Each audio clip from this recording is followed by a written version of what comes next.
राधे राधे दोस्तों, शास्त्रों में कहा गया है अनंतस्य अनंत रूपेण ध्यायेत सर्व जगत प्रभो, अर्थात अनंत भगवान का स्मरण ही जीवन के हर संकट का समाधान है।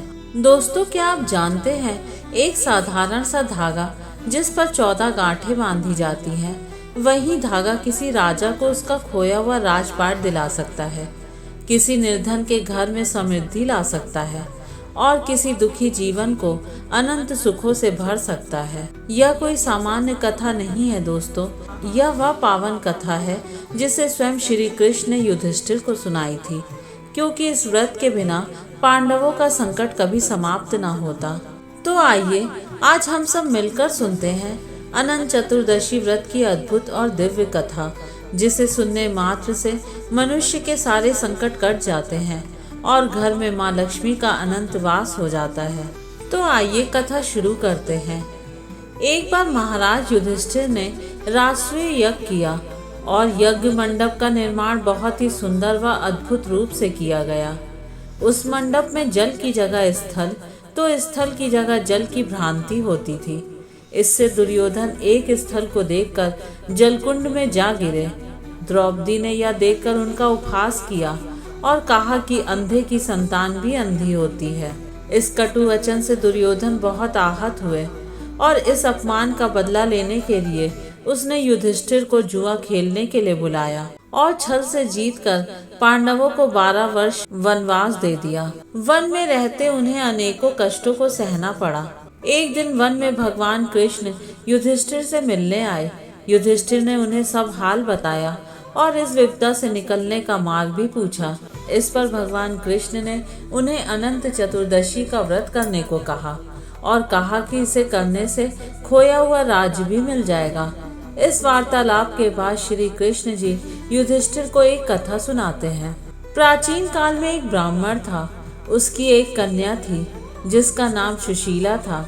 जब कन्या बड़ी हुई तो ब्राह्मण ने उसका विवाह कौंडिन्य ऋषि से कर दिया। विवाह पश्चात कौंडिन्य ऋषि अपने आश्रम की ओर चल दिए।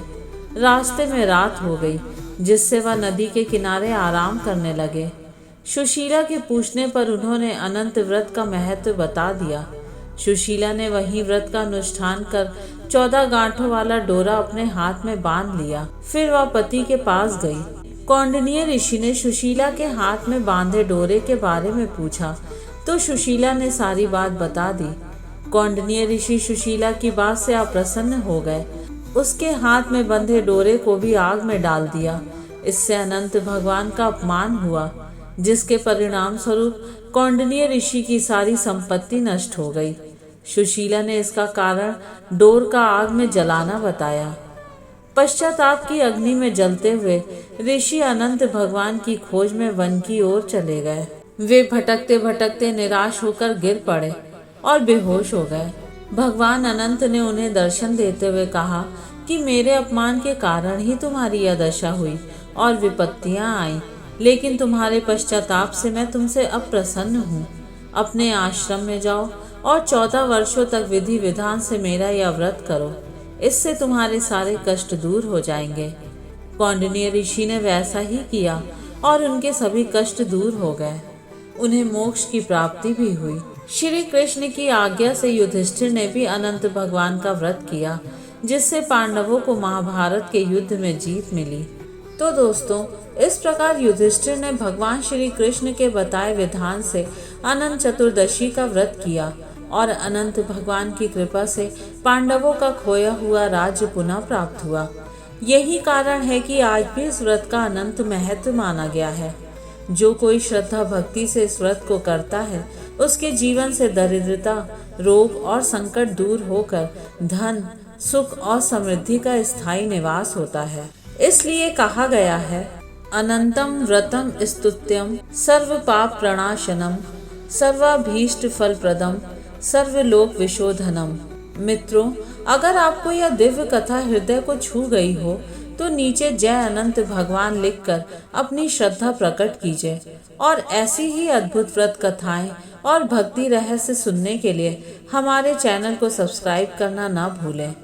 फिर मिलेंगे अगले वीडियो में। जय श्री अनंत पद्मनाभम भगवान की जय।